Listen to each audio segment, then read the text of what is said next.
अऊज़ु बिल्लाहि मिनश्शैतानिर्रजीम बिस्मिल्लाहिर्रहमानिर्रहीम रब्बि इश्रह ली सदरी व यस्सिर ली अमरी वहलुल उक़दतम मिन लिसानी यफ़क़हू क़ौली रब्बी यस्सिर वला तुअस्सिर वतम्मिम बिल खैर। अल्हम्दुलिल्लाह मुस्लिमा एसेंशियल्स में दूसरा हमारा मॉड्यूल है जिसमें है मुस्लिमा आइडेंटिटी।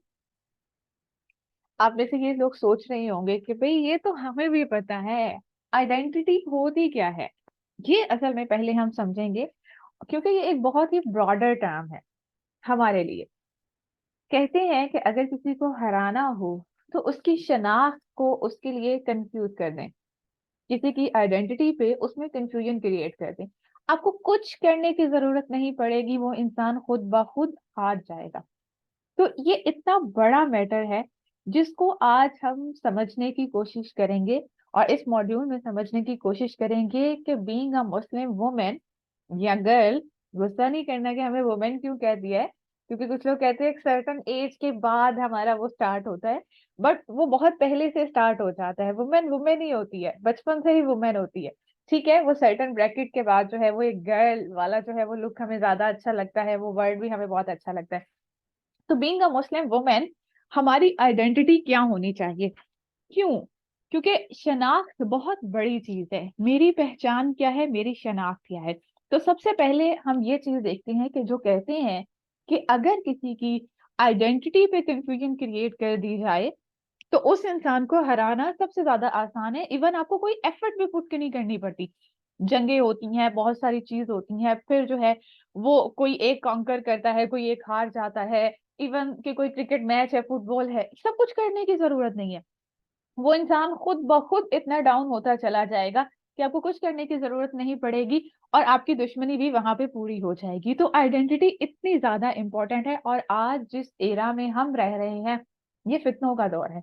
और आप सल्लल्लाहु अलैहि वसल्लम की क्लियर अहादीस मौजूद हैं कि फितनों का दौर कैसा होगा, कि ऐसा होगा कि जैसे फितने जो हैं वो रेन की तरह होते हैं।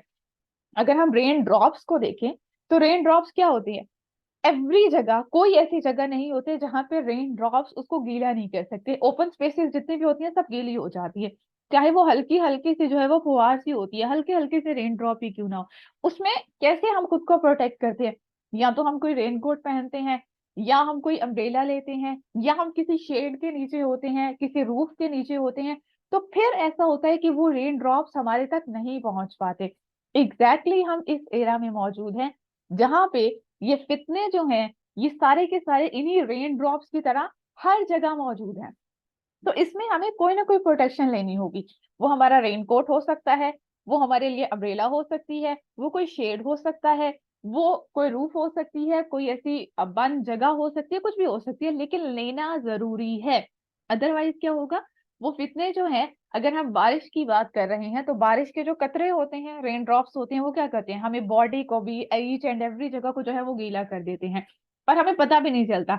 ये जो हमारे स्किन के ऊपर पोर्स होते हैं वो उनमें अब्जॉर्ब होके और हमारे सेल्स के अंदर कब हमारे ब्लड में शामिल हो जाते हैं हमें इसका भी आइडिया नहीं होता। तो एग्जैक्टली फितने भी ऐसी हैं, वो कब हमारी आइडेंटिटी पे क्वेश्चन मार्क लगा देते हैं हमें पता ही नहीं चलता। इसीलिए तो आज हम देख रहे हैं ना, बात की जाती है LGBTQ की। हालांकि अगर हम आज से 20 25 30 साल पीछे चले जाएं, इन चीजों के ऊपर कोई बहस नहीं थी, कोई क्वेश्चन मार्क नहीं था, क्लियर था, सब चीजें क्लियर थी। लेकिन आज ये 5 10 साल के टाइम फ्रेम के अंदर जो है ये बहुत सारी चीजें क्रिएट कर दी गई हैं। तो ये जो क्रिएट की गई हैं इसको हमें भी तो टैकल करना है ना। बीइंग अ मुस्लिम वुमेन, हम कैसे इसको टैकल करेंगे? ये टैकल करना अपने लिए भी जरूरी है, और अपनी आगे आने वाली नस्ल को इन सब फितनों से बचाने के लिए भी जरूरी है। एक इंसान जिसको अपनी शनाख्त का नहीं पता वो किसी और को क्या गाइड कर सकेगा? एक इंसान जिसको खुद नहीं पता मेरी आइडेंटिटी क्या है, मैं जो कर रही हूँ वो क्यों कर रही हूँ, इसके पीछे क्या लॉजिक है, क्या इसके पीछे रैशनल अप्रोच है, या बस मैं इमोशनली करे जा रही हूँ करे जा रही हूँ। इससे पहले आपने पीयर प्रेशर में भी यही चीज पढ़ी है ना, कि पीयर प्रेशर भी यही चीज होती है। तो आइडेंटिटी, सबसे पहले तो हम आइडेंटिटी को थोड़ा सा समझते हैं, और फिर इसको हम कैसे सॉर्ट आउट कर सकते हैं या कैसे इसको हल कर सकते हैं। तो आइडेंटिटी क्राइसिस होता क्या है, जिसकी आज हमें बहुत ज्यादा सुनने को मिलता है, और जितनी भी टर्म्स आ गई हैं, रेनबो कलर्स हैं या और बहुत सारी चीजें हैं, आइडेंटिटी क्राइसिस जो होता है ना, ये असल में एक ऐसा टाइम पीरियड होता है जिसमें अनसर्टेनिटी क्रिएट हो जाती है। अनसर्टेनिटी, इंसान जो है उसको कुछ भी डिफाइन नहीं होता, उसकी डेफिनेशन जो है, उसकी डायरेक्शन क्या है, एज एंड एवरीथिंग डिस्टॉर्ट होकर रह जाती है। इंसान को समझ नहीं आता जो मैं कर रहा हूँ इसका रीजन क्या है। और बस कभी ऐसा होता है कि इतने ज्यादा क्वेश्चन मार्क आ जाते हैं कि इंसान आगे मूव ही नहीं कर पाता, इंसान को अपनी डायरेक्शन ही जो है वो वाज़ेह तौर पे नजर नहीं आती। तो ये जो एक टाइम पीरियड होता है, ये पीरियड होता है, ये जरूरी नहीं है कि किसी सर्टन एज में आए। यानी कोई कहे कि हाँ बचपन में तो मुझे पता चल गया था कि मैं कौन हूँ क्या है, मैंने सब कुछ पढ़ लिया था, अब मैं बड़ी हो गई तो अब तो ऐसा कुछ हो नहीं सकता। नहीं, जैसे जैसे दुनिया रिवॉल्व हो रही है, इवॉल्व हो रही है, हम ग्रो कर रहे हैं, चाहे वो टेक्नोलॉजी में है या बाकी सब चीजों में है, वैसे वैसे हमें भी ग्रो करना है। हमें उन चेंजेस को एक्सेप्ट करना होगा, हमारे पास कोई चॉइस नहीं है। हम कहेंगे नहीं, हम तो जो है वो 1990 वाला जो है वही सारे तरीके अपनाएंगे, हम उसी आइडेंटिटी को लेके आगे चलेंगे, नहीं। इसीलिए हम देखेंगे कि आइडेंटिटी के कितने लेयर्स हैं, ताकि हम इन सब चीजों को जो है वो समझ सके कि आइडेंटिटी असल में होती क्या है।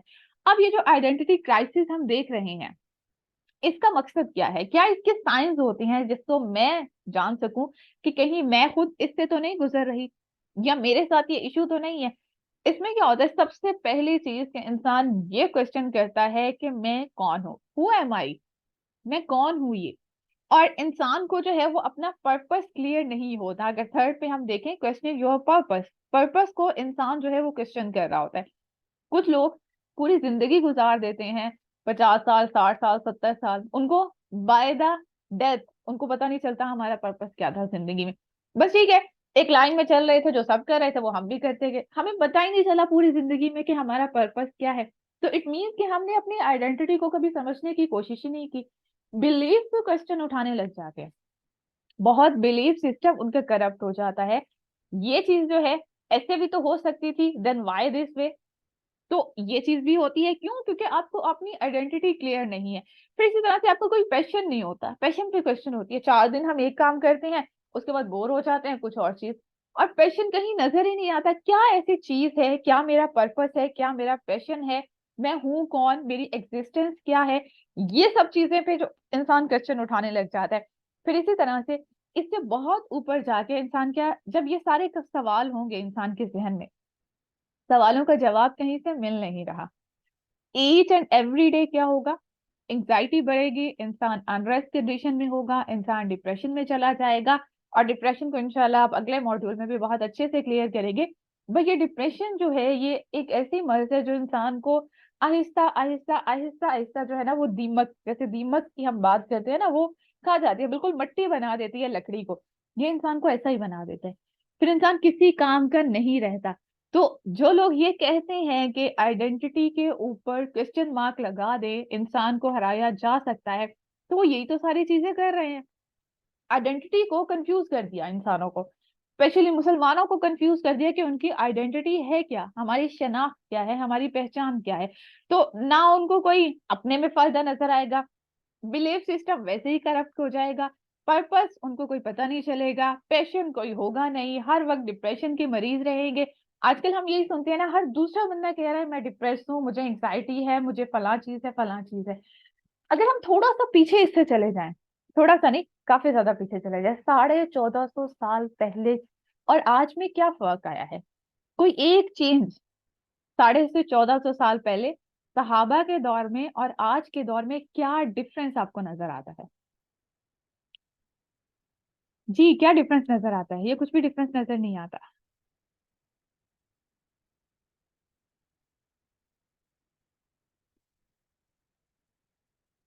जल्दी से बताएं क्या डिफरेंस है। आप कहेंगे इंटीरियर डिफरेंट है, सब बिल्डिंग्स डिफरेंट है, स्ट्रक्चर डिफरेंट है, वेदर डिफरेंट है,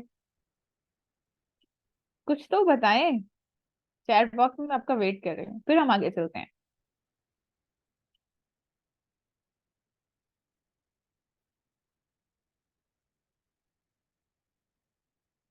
कोई डिफरेंस नहीं है, आपको कोई मैसेज नहीं आ रहा, इट मीन्स कि कोई भी डिफरेंस नहीं है। हमें तो समझ नहीं आता भाई, आप खुद ही बता दें क्या डिफरेंस है। चले कुछ डिफरेंस जो है। ओके ओके, मैसेजेस आए हैं। यस, उनका एक बिगर गोल था। टेक्नोलॉजी बहुत एडवांस हो गई है। बिल्कुल सही, उनका ईमान स्ट्रांग था। ईमान भी तो लिंक्ड है ना। ईमान स्ट्रांग करना होता है। हर इंसान, जब हम बात करते हैं, हदीस में आता है कि हर बच्चा जो है वो फितरत पे पैदा होता है। तो अगर वो फितरत पे पैदा होता है, इट मीन्स कि जब वो पैदा होता है उसमें वो सारे पोटेंशियल्स मौजूद होते हैं जो आज तक किसी भी बच्चे में मौजूद हैं। चाहे वो आइंस्टाइन है, न्यूटन है, जिनको हम बहुत ज्यादा जो है वो मानते हैं। ऑल्दो साइंस पढ़ते हुए तो हम पे उन्हें बहुत गुस्सा आ रहा होता है कि उफ, क्या था ये सारे जो है वो रूल्स क्यों बनाए हैं। ठीक है। लेकिन हर इंसान में ये सारे पोटेंशियल मौजूद हैं, वो फितरा पे पैदा होता है। वो जानता है, तीन चीजें उसकी फितरत में मौजूद हैं। अल्लाह की पहचान, चाहे वो तौहीद है, हया है या अदल है, ये तीनों चीजें हमारी आइडेंटिटी का हिस्सा हैं। जो आइडेंटिटी है ना, ये हमारे अंदर बिल्ट इन है। कि अगर हम थोड़ा सा इसके ऊपर स्टडी करें, ये हमारा बाहर का माहौल होता है। आजकल क्या डिफरेंस है, वो है सोशल मीडिया का इतना ज्यादा यूज करना। टेक्नोलॉजी तो एडवांस हो गई है, टेक्नोलॉजी एडवांसमेंट जो है वो इंसान के फायदे के लिए थी। कोई भी इंसान है, कोई भी साइंटिस्ट है, उसने ये इसलिए नहीं किसी भी चीज को इंट्रोड्यूस करवाया था कि ये जो है ये गलत चीजों के लिए इस्तेमाल की जाए। हमेशा उसका कोई पॉजिटिव एस्पेक्ट जो है उसको देखा गया था। लेकिन इंसानों ने क्या किया, जब उनको ये पता नहीं था कि हमारी आइडेंटिटी क्या है, हमारा पर्पस क्या है, हमारा गोल क्या है, हम क्यों दुनिया में आए हैं, हमें क्या करना चाहिए, तो उन्होंने क्या किया कि जितनी सब चीजें थी उनके नेगेटिव एस्पेक्ट को लेना शुरू कर दी। जब नेगेटिव एस्पेक्ट को लेना शुरू कर दिया तो क्या हुआ कि डिप्रेशन बहुत ज्यादा बढ़ना शुरू हो गया। सहाबा के दौर को देखें, हम डिफिकल्टीज की बात करते हैं ना, तो डिफिकल्टीज तो तब भी थी ना। सहाबा की लाइफ अगर हम पढ़ते हैं, सीरत रसूल सल्लल्लाहु अलैहि वसल्लम और सीरत सहाबा पढ़ते हैं, तो मुझे तो लगता है कि उनकी लाइफ हमसे कहीं ज्यादा डिफिकल्ट थी। सोचे ना कि कोई इधर से छोटी सी चीज हो गई तो हो सकता है वही आ जाए, हो सकता है अभी रसूल सल्लल्लाहु अलैहि वसल्लम को उसका इल्म हो जाए। तो कितने डिफिकल्ट था ना उस माहौल में भी उनके लिए। और फिर इसी के साथ साथ कुफार के, मुशरिकीन के, सबके जुल्म और सितम भी हो रहे थे, सब चीजें उनको कितनी बातें भी सुननी पड़ रही थी। मक्का में तो मक्की लाइफ तो बिल्कुल ऐसे ही थी। और अगर हम मदीना की लाइफ भी देखें, तो एवरी ईयर कोई गजवा है, कोई जंग हो रही है, कोई सीरिया हो रहा है, कहीं इस दुश्मन से मुकाबला है तो कहीं इससे मुकाबला है। लाइफ वॉज नॉट इजी जितना हम समझते हैं। हमें ये लाइफ इजी का कॉन्सेप्ट किसने दिया है? ये सोशल मीडिया ने दिया है। जब हम दूसरों की जिंदगियों को देख रहे होते हैं तो उसको बहुत ज्यादा कंपैरिजन कर रहे होते हैं। अब चूंकि अपनी शनाख्त नहीं पता, अपनी आइडेंटिटी नहीं पता, अपना पर्पस नहीं पता, तो हम क्या करते हैं, उस लाइफ को कहीं ना कहीं अपने ड्रीम वर्ल्ड के अंदर, इमेजिनरी वर्ल्ड के अंदर करने लगते हैं कि हाँ, अगर ये इसके साथ हो सकता है तो मुझे भी तो मिल सकता है ना। हम हसद वाले एलिमेंट से भी आगे निकल जाते हैं और कहते हैं कि ये भी तो रश है ना, दूसरे की अच्छी चीज को देख के खुद भी वो चीज मांगना। तो ये सारी चीजें जो है, जब हम आइडेंटिटी के ऊपर ये बात करते हैं।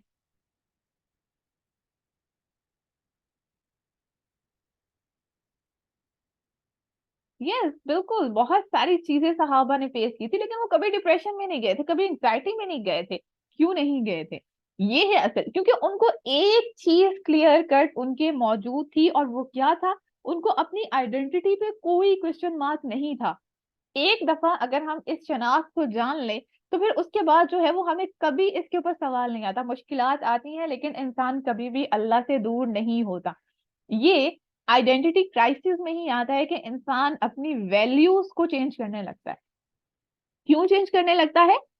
मैच करना चाहता है, to match your environment and relationship. तो रिलेशनशिप्स को खुश करने के लिए, उस एनवायरमेंट के साथ मैच करने के लिए, ये चीज ऐसी है, ये ऐसी होनी चाहिए, दुनिया की क्या डिमांड है मेरे से, उन सब के लिए जो है वो अपनी वैल्यूज पे कॉम्प्रोमाइज करने लग जाता है। क्योंकि अपनी वैल्यूज का पता ही नहीं है ना। जो मेरी वैल्यू सिस्टम है, जो मेरा बिलीफ सिस्टम है, ये मेरे पास क्यों है, क्या है इसमें अच्छी चीज, जब वो पता ही नहीं है तो फिर किसी का भी जो चीज अच्छी लगे, फलाने ये कोट पहना हुआ था, लो मुझे भी ये पहन लेना चाहिए। फलाने जो है वो फलाना डिसिप्लिन ज्वाइन कर लिया, उसको जो है वो बहुत सक्सेस मिल गई, मुझे भी ये कर लेना चाहिए। पता ही नहीं है मेरा पर्पस क्या है, मेरी शनाख्त क्या है, मेरी आइडेंटिटी क्या है, मेरी पर्सनैलिटी क्या है, मेरा पैशन क्या है, कुछ पता नहीं है। बस उसने ये किया है, जैसे कोई चाय वाला आज दुकान खोलता है ना, और उसको बहुत सक्सेस मिलती है, उसको लगता है कि इतने सारे इसके पास कस्टमर्स आ रहे हैं।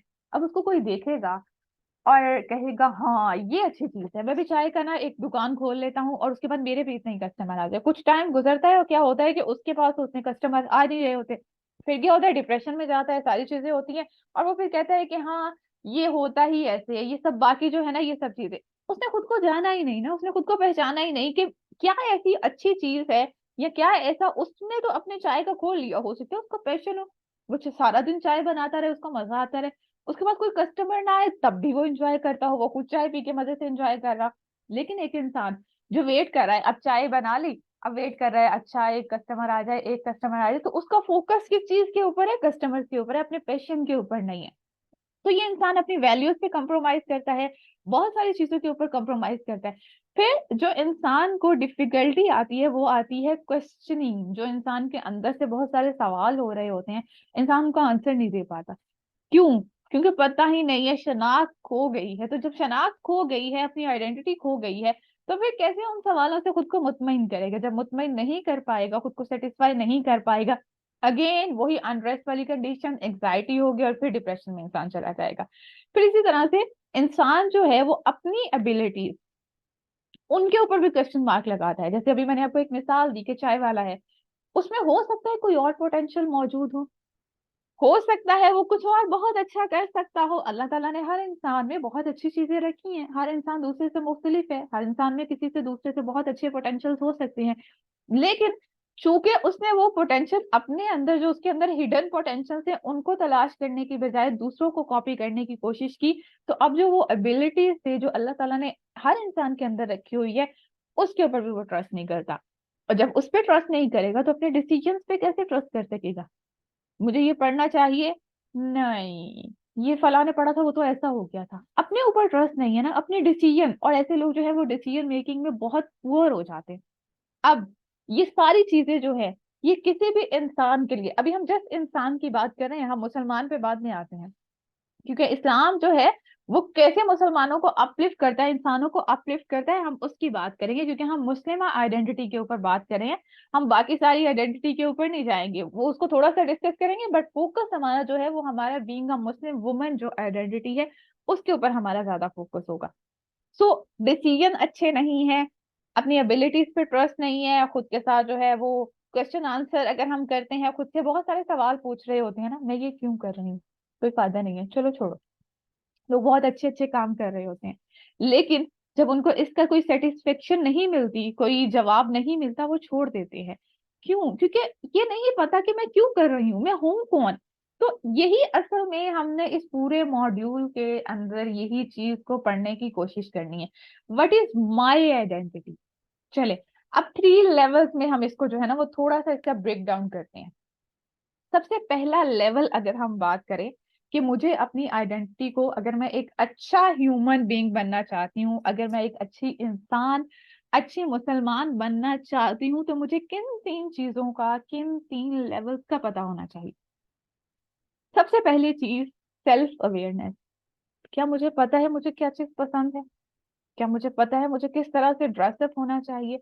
अपनी पसंद की बात कर रही हूँ, अभी जस्ट अपनी पसंद तक रखें, क्योंकि हर इंसान की, अगर आप साइकोलॉजी में देखें, तो पर्सनालिटीज की बहुत सारी टाइप्स हैं। कुछ तो हम भी जानते हैं, इंट्रोवर्ट, एक्सट्रोवर्ट, एम्बीवर्ट। तो ये 3 पर्सनालिटीज की ऐसी टाइप्स हैं जो हर बंदा जानता है। इसके अलावा हर इंसान के अंदर कुछ ऐसे इमोशंस होते हैं जो बहुत ज्यादा हाई होते हैं, कुछ लोगों के अंदर वो इमोशंस बहुत ज्यादा डाउन होते हैं। सो हर पर्सनैलिटी दूसरे के साथ वेरी करती है। अगर हम यहाँ पे 10 से 20 लोग मौजूद हैं, हर इंसान दूसरे से वेरी करता होगा, हम एक जैसे नहीं है, हमारी पसंद नापसंद।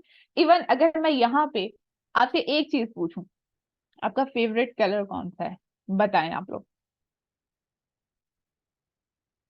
चलें, जस्ट एक चीज मैं आपकी फेवरेट पूछ रही हूँ, फेवरेट कलर कौन सा है?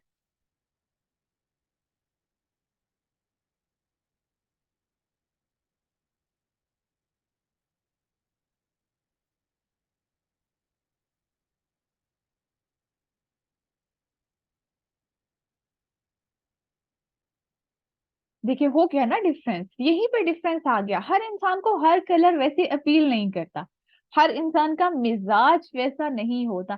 तो सबसे पहले जो हमें ये बात जाननी है कि मैं कौन हूं, तो सेल्फ अवेयरनेस बहुत जरूरी है। इसीलिए जब हम बहुत सारी चीजें पढ़ने लगते हैं, बहुत सारी सेल्फ डिस्कवरी के ऊपर, सेल्फ अवेयरनेस के ऊपर मुख्तलिफ किताबें पढ़ते हैं, वो तलाश नहीं करना जो किताब हमें बता रही है, जो हमारे अंदर है, जो हमें अपील करता है, उसको डिस्कवर करें। थोड़ा सा अपने साथ टाइम स्पेंड करना शुरू करें, अकेले में, विदाउट एनी गैजेट। या आप वॉक करते हैं तो वॉक करते हुए गैजेट को साइड पे छोड़ दें। अगर आपको काउंट करनी है स्टेप्स वगैरह तो ठीक है, उसको अपने साथ रख ले, वॉच रख ले, मोबाइल रख ले, लेकिन इसको यूज मत करें। हम क्या करते हैं कि हम जो फ्री टाइम हमारा होता है ना, वो कहाँ यूज करते हैं? सोशल मीडिया के ऊपर स्क्रॉलिंग करी जा रहे हैं, करी जा रहे हैं। वो जो इन्फॉर्मेशन हमारे अंदर फीड कर रहे हैं, हमें वो इन्फॉर्मेशन नहीं चाहिए। हमें हमारी अंदर की इंफॉर्मेशन चाहिए कि मैं कायनात के साथ कनेक्ट होके अपने आप को जानने की कोशिश करूं, मैं कौन हूं, मुझे क्या चीज अच्छी लगती है, मुझे क्या चीज खुश करती है। हो सकता है किसी को चाय का एक कप खुश कर दे, हो सकता है किसी को चाय बिल्कुल भी अच्छी ना लगती वो कहे कि हाँ, अगर मेरे पास जो है मैं वो फला फ्रूट खा लूं तो मुझे बहुत मजा आएगा। हो सकता है किसी को अपने दोस्त के साथ बैठना बहुत अच्छा लगता हो सकता है किसी को अपनी इनर स्पेस के अंदर अपने रूम में बैठ के थोड़ी देर ये देखना, या कुछ को नेचर में बाहर जाके खुद अपने साथ थोड़ा सा टाइम स्पेंड करना बहुत अच्छा लगता है।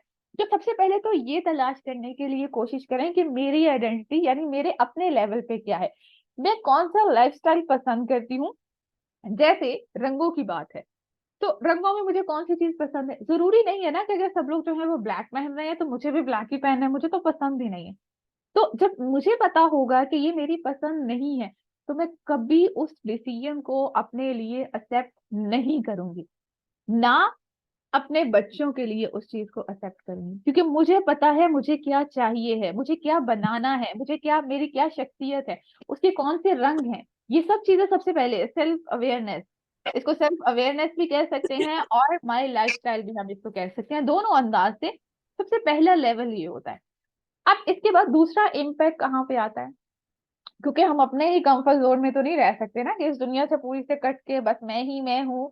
नहीं, ये भी अल्लाह ताला ने हमें नहीं सिखाया। हुकूक नफ्स, हमारे हुकूक तो हो गए, हुकूक नफ्स में हमने ये तो डिस्कस कर लिया कि मैं क्या हूँ, मेरी पसंद क्या है, मुझे कितना कॉम्प्रोमाइज करना है, क्या चीज मेरे लिए बर्दाश्त से बाहर हो सकती है, क्या चीज मुझे, कहाँ तक मेरी लाइंस है, कितनी बाउंड्रीज में लाइन ड्रॉ कर सकती हूँ। दूसरी चीज क्या आती है? Cultural norms. हमारा एक कल्चर है, हर इंसान की जैसे शख्सियत दूसरे से वेरी करती है, हर इंसान यहाँ पे बैठे हुए, उसके हर इंसान का कल्चरल नॉर्म जो है, चाहे वो घर के हवाले से है, चाहे वो बाहर के हवाले से है, वो भी डिफरेंट होंगी। हम बहुत सारी चीजें देखते हैं। जी जी बिल्कुल, स्लाइड यहीं पे है। इन 3 पॉइंट्स के ऊपर ही हम जस्ट बात करेंगे। और वो 3 पॉइंट कौन से हैं? पहला है सेल्फ अवेयरनेस माय लाइफस्टाइल के ऊपर, और दूसरा है कल्चरल नॉर्म्स। कल्चरल नॉर्म्स में कल्चर एक तो वैसे डिफरेंट आ जाता है ना, अगर कोई पंजाबी है, सिंधी है, बलोची है, पश्तो है, ये सब चीजें, तो ये एक अलग तरह की वेरिएशन जो है वो कॉज करते हैं। हो सकता है कि कुछ लोगों को बिरयानी बहुत पसंद हो सकता है कुछ लोगों की और डिफरेंट हो, क्योंकि मैं पंजाब से हूँ तो मुझे इतना कल्चर बाकी सबका नहीं पता। सो कल्चर भी वेरी करता है, ठीक है। अब ये कल्चर हमने एक ब्रॉडर टर्म पढ़ ली। इसके बाद ये किसका कल्चर है? ये हमारे एक, हम कह सकते हैं कि एक ट्राइब का कल्चर है, एक कबीले का कल्चर है। जैसे कि हम इस्लाम में भी देखते हैं, इंसान में एक जो है वो कुरैश थे, फिर उसके बाद जो है वो जब आप सल्लल्लाहु अलैहि वसल्लम हिजरत करके गए हैं तो वहां पे भी औस थे, खजरज थे, मुख्तलिफ कबाइल थे, मुख्तलिफ ट्राइब थे। तो ये ट्राइब को अल्लाह ताला ने बताया क्यों बनाया गया था। ये सिर्फ एक शनाख्त के लिए था, इसके अलावा इसका कोई और मकसद नहीं था। वाली दुकान है कोई? तो ये एक ब्रॉडर टर्म आती। फिर इसके बाद जो सेकेंड लेवल आता है ना, वो क्या होता है? हमारे हर एक के घर का अलग एक कल्चर होता है। तो एवरी टाइम जब आपने देखा होगा कि जब रिलेशनशिप्स होते हैं, एस्टेब्लिश होते हैं, या स्पेशली जो एक शादी का इवेंट होता है, उसमें ये बहुत ज्यादा क्लैश आ रहा होता है। तो ज्यादातर जो है वो साइकेट्रिस्ट, साइकोलॉजिस्ट जो है वो यही मेंशन करते हैं कि अगर आप उस पे चेंज नहीं ला सकते, अगर आपकी पर्सनालिटी में चेंज को एक्सेप्ट करने की सलाहियत नहीं है, तो कोशिश करें कि जो आप अपने लिए पार्टनर तलाश करें वो उसी कल्चर से बिलोंग करता हो जिस कल्चर से आप बिलोंग करते हैं। अदरवाइज क्या होगा कि बहुत सारी चेंजेस को आपको एक्सेप्ट करना पड़ेगा। तो बोथ पार्टीज जब उन कल्चर को एक्सेप्ट नहीं कर पाती तो वो उससे भी क्लैश आ जाता है। तो सब समझते हैं कि ये मेरी आइडेंटिटी है, दूसरे की भी यही होनी चाहिए। नहीं, हर इंसान की यहाँ पे भी आइडेंटिटी वेरी करती है। हर इंसान की शनाख्त डिफरेंट है, उसकी जैसे पसंद डिफरेंट है, ऐसे ही वो एक अलग कल्चर से आ रहा है। उसका जो ब्रॉटअप हुआ है, जो उसका बिहेवियर होगा या बाकी सब चीजें होंगी, वो भी डिफरेंट होगी। अब इन दोनों चीजों को असेंबल कौन करता है? ऐसे तो फिर सारी बहुत सारी डायमेंशंस निकल आएंगी। तो क्या ऐसी चीज है जो इन सबको एक यूनिफॉर्म में रखती है, एक सेट में रखती है? वो है सबसे ऊपर इस्लाम। इस्लाम जिसने मुहाजिरीन और अंसार को मुआखाते मदीना में बाई बाई बना दिया था। अब कोई अंसारी नहीं था, कोई मुहाजिर नहीं था, बल्कि कौन थे? सब मुसलमान हो गए थे। तो उससे ऊपर आता है रिलीजन। ठीक है, एक हमारा पर्सनल लाइफस्टाइल है, फिर उसके ऊपर कल्चर भी इम्पैक्ट करता है, और सबसे ऊपर जो चीज इम्पैक्ट करती है वो है इस्लाम। हमारा रिलीजन क्या है? क्योंकि एवरी रिलीजन में डिफरेंट डिफरेंट तरह के हो सकते हैं। अब एक ही रिलीजन में रहने वाले लोगों का क्या कल्चर डिफरेंट हो सकता है? इस्लाम को फॉलो करने वाले लोगों का कल्चरल डिफरेंस हो सकता है या नहीं हो सकता? जी जल्दी से बताएंगे, कल्चरल डिफरेंस आ सकता है? आ सकता है। क्या पर्सनालिटी डिफरेंस आ सकता है? यस, बिल्कुल आ सकता है। तो जब हम इन चीजों को पहचान लेंगे ना, तो चाहे वो हुकूकुल नफ्स है, अपने हक है, हुकूकुल इबाद है, लोगों के हक है, अपने रिलेशनशिप्स में है, हम किसी भी जगह पे हैं, चाहे हमारा फ्रेंड सर्कल है या फिर हमारा फैमिली सर्कल है, चाहे हम शादी होके कहीं पे जा रहे हैं, इन चीजों को समझना आसान हो जाएगा। क्यों? क्योंकि हमें ये कहीं ना कहीं हमें ये कॉन्सेप्ट मिल गया है कि भाई सब इस्लाम है, सब मुसलमान है, तो सब एक ही तरह से करेंगे। नहीं। अब देखें, यहाँ पे एक छोटी सी मिसाल मैं आपको देती हूँ कि अगर हम यहाँ पे बात करें ना, तो अगर हम सऊदीया में चले जाएं, आप लोगों में से किसी ने तो एक्सपीरियंस किया होगा, या सऊदीया में अगर हम गाउन्स को देखते हैं, अबायास को देखते हैं, तो वो किस कलर में मोस्टली मिलते हैं? मोस्टली वेयरिंग भी हमें वही नजर आती है, और अगर हम खरीदना चाहें तो वो भी वही कलर होता है। कौन सा कलर होता है? ब्लैक कलर होता है। लेकिन अगर हम किसी और जगह पे मूव करें तो वहां पे हमें कलर्स की वैरायटी नजर आती है। लेट्स सपोज हम यूरोप में जा रहे हैं या फिर इंडो पाक में जा रहे हैं, तो वहां पे हमें डिफरेंस नजर आता है। अब इस्लाम में अबाया वेयर करना या खुद को कवर अप करना, उसमें भी अबाया नहीं है। हम हर एक ही चीज पे स्टिक हो जाते हैं कि मेरी आइडेंटिटी ये है कि मुझे अबाया ही वेयर करना है। आपको वेयर क्या करना है ये आपको पता होना चाहिए कि मुझे जीनत अपनी शो नहीं करनी, मुझे लूज ड्रेसिंग करनी है, मुझे लूज कपड़े पहने हैं। वो हम जलबाब की सूरत में कर रहे हैं, वो हम किसी भी, हम चद्दर ले रहे हैं, किसी भी, खुद को कवर करना मकसद है। इतनी बड़ी अगर हमने चद्दर ले ली है, उसमें हमारा फुल बॉडी कवर हो रहा है, तो फिर जरूरत नहीं है कि अबाया ही हो। तो ये एक जो हमें एक थिन लाइन में हमें बंद कर दिया गया है ना, उससे हमें निकलना होगा, तभी हम अपनी आइडेंटिटी को असल में जान सकेंगे। क्योंकि मुसलमान औरत को भी कंफ्यूज कर दिया गया है कि उसकी आइडेंटिटी क्या है, एक सर्टन तरह का ड्रेसअप होना है, बस ये ही है। अब अगर हम सऊदीया में चले जाए, तो वहां पे पसंद नहीं किया जाता कि डिफरेंट कलर्स के जो है वो अबायास हो। दैट्स देयर कल्चर, ये उनका कल्चर है कि वो ब्लैक कलर को प्रेफर करते हैं। हमारा यूरोप का ये कहीं और का ये कल्चर नहीं हो सकता, वो डिफरेंट कलर्स को भी पसंद करते हैं, डिफरेंट कलर्स में वैरायटी में जा सकते हैं। तो अगर हमारा ड्रेसअप अच्छा है, तो डिफरेंट कलर को भी अडॉप्ट कर लेना कोई गलत बात नहीं है। इसका मतलब ये नहीं है, इसका मतलब ये नहीं है कि हमें वही चीज लेना है।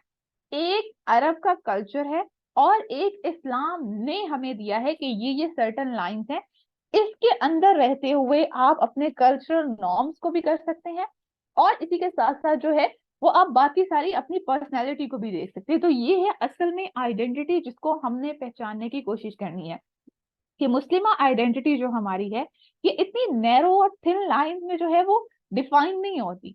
इसमें बहुत सारी वैरायटी है। जब ये कहा जाता है कि इस्लाम एक आसान दीन है, तो हमें मुश्किल क्यों लगता है? इंशाल्लाह अगली क्लास में, आज हम यहीं पे एंड कर देंगे इसी पॉइंट के साथ। कल की क्लास में हम पढ़ेंगे कि इस्लाम असल में क्या है। क्या कभी हमने जानने की कोशिश की कि इस्लाम क्या है? पैदा हुए थे मुसलमान है, बड़े हुए मुसलमान है, बूढ़े हो गए मुसलमान है, मरने लगे मुसलमान है। लेकिन इस्लाम है क्या? असल में इस्लाम क्या है? ये हमने कभी जानने की कोशिश नहीं की। तो इसको जानने की कोशिश करेंगे कि इस्लाम हमें किस तरह से किन किन चीजों के ऊपर डिफाइन देता है।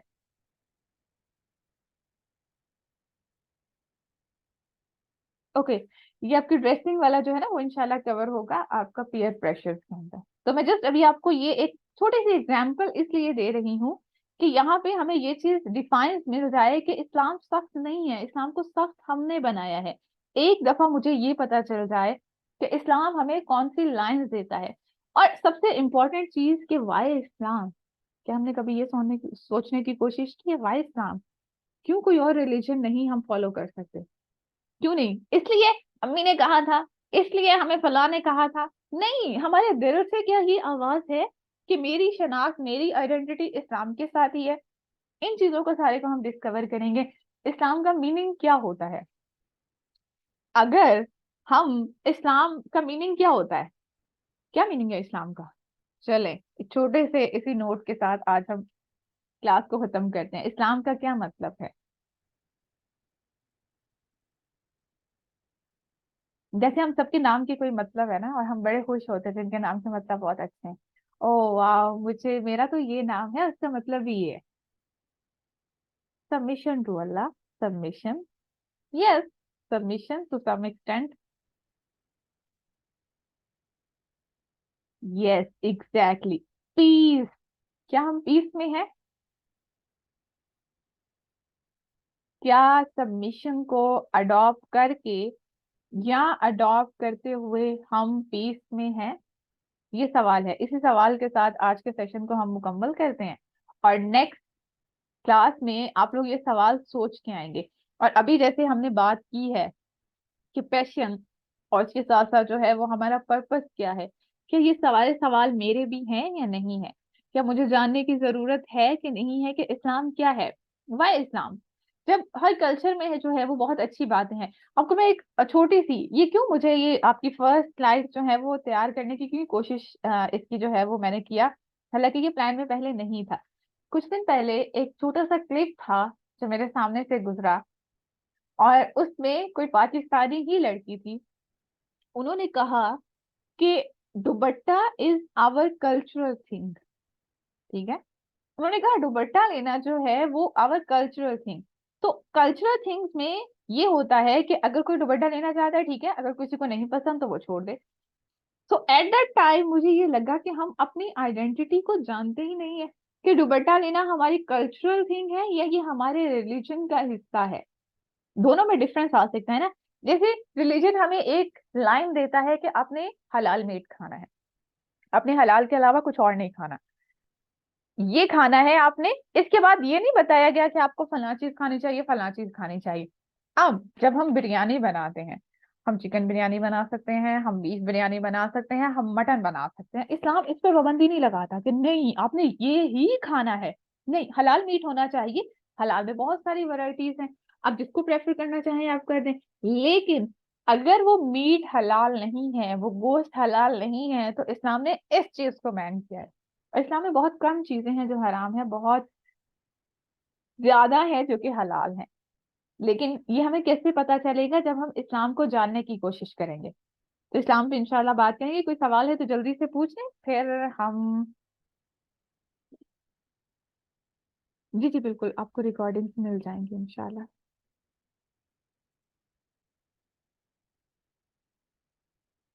जी सिस्टर तहनियत, आप हमारे साथ हैं। अगला आपका सेशन होगा इंशाल्लाह सूरत अद-दुहा के ऊपर। तो कल के लिए आपका क्या काम है? आज हमने क्या पढ़ा है, छोटा सा रिव्यू कर लेते हैं। सबसे पहले तो हमने ये देखा कि आइडेंटिटी जो है वो कितनी जरूरी है। आज मुसलमान क्यों हार रहे हैं? इसकी वजह क्या है? वो अपनी शनाख्त खो बैठे हैं, उन्हें पता ही नहीं है हम मुसलमान हैं तो क्यों मुसलमान हैं। जिस दिन मुसलमानों ने अपनी आइडेंटिटी रिवाइव कर ली, उस दिन इस्लाम जो है वो दोबारा से गालिब आ जाएगा। लेकिन जब तक मुसलमान इस अपनी आइडेंटिटी पे कंफ्यूज रहे और दूसरों के नॉर्म्स को, दूसरों के कल्चर को अपनी जिंदगी का हिस्सा बनाते रहे, तब तक इस्लाम ऊपर नहीं आ सकेगा। सो इट्स हाई टाइम कि हमें ये सीखना है। फिर क्या करना है? फिर उससे अगला काम क्या है? हमें खलीफा बनाया गया है ना इस दुनिया में, तो खलीफा का क्या काम होता है? पहले अपने आप को सही करना, फिर अपनी सराउंडिंग में जो क्लोजिंग रिश्ते हैं उनको थोड़ा थोड़ा सा करके उस चीज की तरफ लेके आना। आज हमारा अगर हम कल्चर देखें, रिलीजन वो तो वैसे ही हम उससे गाफिल हैं। अगर हम अपने कल्चर को भी देखें तो कल्चर में क्या चीजें हैं, सारी की सारी चीजें वो है जो हमारी नहीं है। अगर हम अपने बेसिक कल्चर के ऊपर ही पढ़ के देखें ना, हिस्ट्री में जाएं, थोड़ा सा अपने कल्चरल स्टडी करें, चाहे हम पंजाबी हैं, पश्तो हैं, जिस भी कल्चर से बिलोंग करते हैं उसको पढ़ के देखें, तो हमें लगेगा कि जितना आज हमारा कल्चर है, चाहे वो हमारी ड्रेसिंग है, चाहे हमारे वो घर है, चाहे वो बाकी सब चीजें हैं, चाहे वो हमारी लैंग्वेज ही क्यों नहीं है, जुबान ही क्यों नहीं है, वो हमारी नहीं है। इसी तरह से अगर हम इससे पीछे आए और अपनी पर्सनैलिटी को जानने की कोशिश करें, तो हमें एहसास होगा कि जो मैं सोच रही होती हूँ वो असल में मेरी सोच नहीं होती। वो मेरी सोच मेरे दिमाग में डाली जा रही है, बाहर एनवायरनमेंट मेरे अंदर डाल रहा है। जो इमोशंस मेरे असल में इमोशंस होने चाहिए वो तो कहीं नजर ही नहीं आते।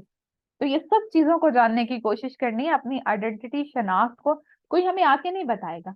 क्यों कोई आके हमें बताएगा? आपको लगता है कि कोई भी शख्स हमारे साथ इतना सिंसियर है कि वो हमारा फायदा चाहे? तो छोटा सा क्वेश्चन है, क्या कोई भी इंसान, कोई भी और कौम, कोई भी और मुल्क, कोई भी इतना है कि वो किसी और को सक्सेसफुल? अरे हम तो अपने दोस्तों में जो है वो आज यही चीज देखते हैं कि कोई भी इंसान किसी दूसरे को, बहुत हार्डली, बहुत कम लोग हैं, मैं ये नहीं कहूंगी नहीं है, बहुत कम लोग आज इस एरा में है, हर शख्स खुद कामयाब होना चाहता है। दूसरे कामयाब हैं या नहीं है, नो मैटर्स, कोई फर्क नहीं पड़ता। तो कोई हमें आके नहीं सिखाएगा, कोई हमें आके नहीं बताएगा।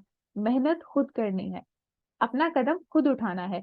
कोई आके हमें पकी पकाई खीर नहीं बताएगा कि हाँ आपकी ये पर्सनैलिटी है, ये ट्रेट्स हैं, ये अच्छी चीजें हैं, ये होना चाहिए। नहीं, अगर कभी कुछ होगा भी ना तो लोग छुपा जाते हैं। तो खुद की पहचान किसने करनी है? खुद करनी है। इकबाल के इसके ऊपर बहुत सारे अशार है ना, मुझे तो अशार याद नहीं होते, आप में से अगर किसी को याद है तो वो यहाँ पे कोट कर सकता है।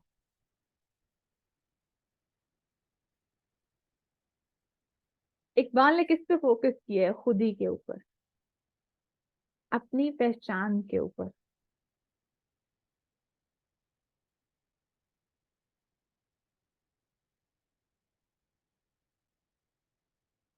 तो उसी पहचान को हमने रिवाइव करना है। पहले तो आज तो हमने जान लिया ना कि कल्चर को भी जानना है, खुद को भी जानना है, और फिर सबसे ऊपर इस्लाम को जानना है। और इस्लाम के क्या ऐसे बेसिक पिलर्स हैं उनको इंशाल्लाह हम करेंगे। आई थिंक हम आज की क्लास को यही एंड करते हैं। आपको कोई सवाल नहीं है तो फिर हम इसको यही मुकम्मल कर देते हैं। सुब्हानक अल्लाहुम्मा व बिहम्दिका नशहदु अन ला इलाहा इल्ला अंत नस्तगफिरुका व नतूबु इलैक। अस्सलामु अलैकुम व रहमतुल्लाहि व बरकातुहू।